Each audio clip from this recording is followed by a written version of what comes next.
دشوار ہو جاتا ہے۔ تو اسی لیے بدعت کی تقسیم بریلوی حضرات نے نہیں کی، بدعت کی تقسیم کسی ایک خاص جماعت نے نہیں کی، بدعت کی یہ تقسیم کا تصور صحابہ کے دور ہی سے ہے۔ یہ بات ذہن میں اتار لیں۔ لوگ آج بولتے ہیں کہ بدعت کی تقسیم بریلویوں نے کی، اہل سنت و جماعت سے تعلق رکھنے والوں نے کی، یہ سنیوں کی ایجاد ہے۔ نہیں، بدعت اچھی بھی ہوتی ہے، بری بھی ہوتی ہے، اس کا ایجاد، اس کی شروعات اب سے نہیں، صحابہ کے دور سے۔ کب سے ہے؟ صحابہ کے دور سے ہے۔ یہ بات ذہنوں میں اتار لیجئے تاکہ کوئی بھی آپ کو گمراہ نہ کر سکے۔ میں اس کی دلیل بھی دیتا ہوں، مثالیں بھی عرض کرتا ہوں۔ بدعت اچھی بھی ہوتی ہے، بدعت بری بھی ہوتی ہے۔ ابتداء اس کی کتنی قسمیں ہیں؟ دو۔ اسے کہتے ہیں بدعت حسنہ، بدعت سیئہ، اچھی بدعت اور بری بدعت۔ یہ بات یاد رکھیے۔ اچھی بدعت کا ثبوت کہاں سے ہے؟ اس کے تعلق سے دو روایتیں میں آپ حضرات کے سامنے عرض کرتا ہوں۔ میں نے پچھلی صحبت میں کہا تھا کہ وہ کام جو حضور کے ظاہری زمانے میں نہیں ہوا، حضور کے پردہ فرما جانے کے بعد دین سمجھ کر اور اس کام میں ثواب سمجھ کر صحابہ نے عمل کیا تو وہ بدعت حسنہ ہے۔ جیسے کہ میں نے عرض کیا خلفائے راشدین میں تین خلفاء کے تعلق سے میں نے عرض کیا کہ صدیق اکبر رضی اللہ تعالی عنہ نے قرآن کو اکٹھا کرنے کا حکم دیا۔ حضور کے زمانے میں قرآن کتابی شکل میں نہیں تھی، قرآن پر اعراب لگے ہوئے نہیں تھے، قرآن کو کاغذوں میں جوڑ کر ایک کتابی شکل نہیں دی گئی تھی۔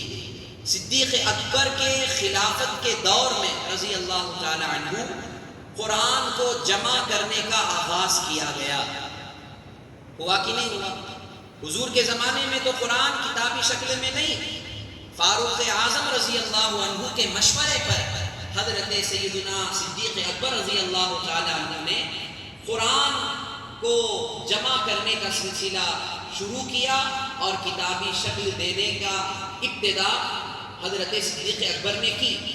اسی طرح فاروق اعظم رضی اللہ تعالی عنہ نے تراویح کی جماعت، تراویح کی جو نماز ہے اسے با جماعت حضور کے زمانے میں نہیں ہوتی تھی، فاروق اعظم نے اسے اپنے دور خلافت میں باقاعدہ تراویح کی جماعت آپ نے کرائی۔ اب یہ بھی بدعت ہے، اب یہ بدعت ہے۔ یہ کیسی بدعت ہے کہ خود فاروق اعظم رضی اللہ تعالی عنہ فرماتے ہیں کہ نعمت البدعۃ ہذہ، یہ فاروق اعظم کے الفاظ ہیں اور یہ حدیث کے الفاظ ہیں کہ فاروق اعظم نے تراویح کی نماز کو جماعت سے قائم کرنے کے بعد آپ نے فرمایا کہ یہ جماعت سے قائم کرنا یہ اگرچہ عبادت ہے، یہ بدعت ہے، لیکن اچھی بدعت ہے۔ حالانکہ تراویح کا وجود حضور کے زمانے میں تھا، آقا علیہ السلام کے زمانے میں تراویح پڑھی جاتی تھی، لیکن الگ الگ پڑھتے تھے، تنہا تنہا پڑھتے تھے۔ اب ذرا بتائیے کہ جماعت سے تراویح پڑھنا یہ عبادت ہے کہ نہیں ہے؟ عبادت ہے، لیکن جماعت کا وجود، جماعت کا قیام تراویح کی کس نے کیا؟ فاروق اعظم نے کیا۔ اور خود فاروق اعظم نے تراویح کی نماز کو جماعت کے ساتھ قائم کر کے آپ نے فرمایا کہ یہ بدعت بھی ہے اور اچھی بدعت ہے۔ تو معلوم کیا ہوا؟ ہر بدعت بری نہیں ہوتی۔ یہ ایک کسی جماعت کا بنایا ہوا قانون نہیں ہے یا کسی بریلوی حضرات کا بنایا ہوا اصول نہیں ہے، یہ خود فاروق اعظم جو حضور کے خلیفہ ہیں، خلیفہ ثانی، خلیفہ دوم حضرت سیدنا امیر المؤمنین فاروق اعظم رضی اللہ عنہ، اور آپ کی ذات کے تعلق سے حضور نے فرمایا کہ اللہ نے فاروق اعظم کی زبان پر حق کو جاری کر دیا کہ فاروق اعظم کی زبان سے جو بھی نکلتا ہے وہ حق ہی نکلتا ہے، حق کے سوا کچھ نہیں نکلتا۔ جن کے تعلق سے حضور نے یہ فرمایا ہو وہ فاروق اعظم فرماتے ہیں کہ تراویح کی جماعت جو آپ نے قائم کی ہے، فرمایا کہ یہ بدعت ہے، اچھی بدعت ہے۔ تو بدعت اچھی بھی ہوتی ہے، بدعت بری بھی ہوتی ہے، یہ درس ہمیں حدیث سے ملتا ہے۔ کہاں سے مل رہا ہے؟ حدیث سے مل رہا ہے۔ اور ایک مثال اس کی سنیے گا، میں نے پچھلی صحبت میں عرض کیا تھا کہ حضرت سیدنا امیر المؤمنین عثمان غنی رضی اللہ تعالیٰ عنہ نے کس کام کا ایجاد کیا تھا؟ کون بتائیں گا؟ جی اذان، ماشاء اللہ۔ جمعہ کے دن حضرت عثمان غنی رضی اللہ تعالیٰ عنہ کے خلافت کے دور میں اذان ثانی کا ایجاد ہوا۔ حضور کے زمانے میں، ظاہری زمانے میں، فاروق اعظم کے زمانے میں، صدیق اکبر کے خلافت کے دور میں جمعہ کی صرف ایک اذان ہوتی تھی۔ جب مسلمانوں کی تعداد بڑھی، مسجد سے لوگوں کے گھر دور دراز ہونے لگے، تو یہ تکلیف محسوس ہوئی کہ جمعہ کی ایک اذان ہوتی تو لوگ مسجد تک آنے میں تاخیر ہو جاتی، جماعت نہیں ملتی۔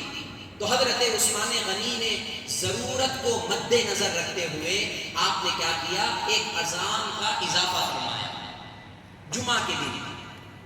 جب آپ نے جمعہ کے دن اذان کا اضافہ فرمایا، وہ کون سی اذان ہے؟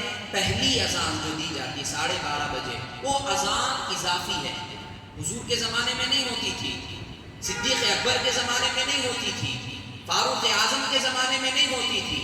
حضرت عثمان غنی کے دور خلافت میں اس اذان کا اضافہ کیا گیا، وہ ایجاد کیا گیا۔ اب باقاعدہ آج بھی اذان، 2 اذانیں پڑھی جاتی ہیں جمعہ کے دن، دنیا کے ہر علاقے میں، دنیا کے گوشے گوشے میں۔ جمعہ کی کتنی اذانیں ہوتی ہیں؟ 2۔ ایک اذان کا ایجاد، ایک اذان کی شروعات حضور کے دور میں ہوئی، اور ایک اذان کا جو اضافہ کیا گیا وہ حضرت عثمان غنی کے دور میں۔ اب اس عمل کو صحابی رسول حضرت عبداللہ ابن عمر رضی اللہ تعالی عنہما، جو فاروق اعظم کے شہزادے ہیں، وہ فرماتے ہیں کہ حضرت عثمان غنی نے جو یہ اذان کا اضافہ کیا ہے، اذان جو اذان ثانی کو آپ نے شروعات کیا ہے، یہ اچھی بدعت ہے۔ اس کے بھی تعلق سے حضرت عبداللہ ابن عمر فرماتے ہیں کہ یہ اچھی بدعت ہے۔ تو معلوم کیا ہوا؟ اچھی بدعت کا تصور، اچھی بدعت کا ذہن بریلویوں نے، اہل سنت و جماعت کے طبقے نے یا سنیوں نے نہیں دیا، بلکہ صحابہ نے دیا۔ اب ذرا آپ ہی سوچیں کہ صحابہ نے جب دیا ہے تو صحابہ کا ہر عمل، صحابہ کا ہر فعل حضور کی مرضی کے مطابق ہوتا ہے، کیونکہ حضور نے کیا فرمایا حدیث میں کہ اے لوگوں کہ تم میری سنت پر عمل کرو اور میرے خلفائے راشدین کی سنت پر عمل کرو، یعنی اس پر رہو کہ جس پر میں ہوں اور میرے خلفاء ہیں۔ تو گویا خلفائے راشدین کے مسلک پر عمل کرنا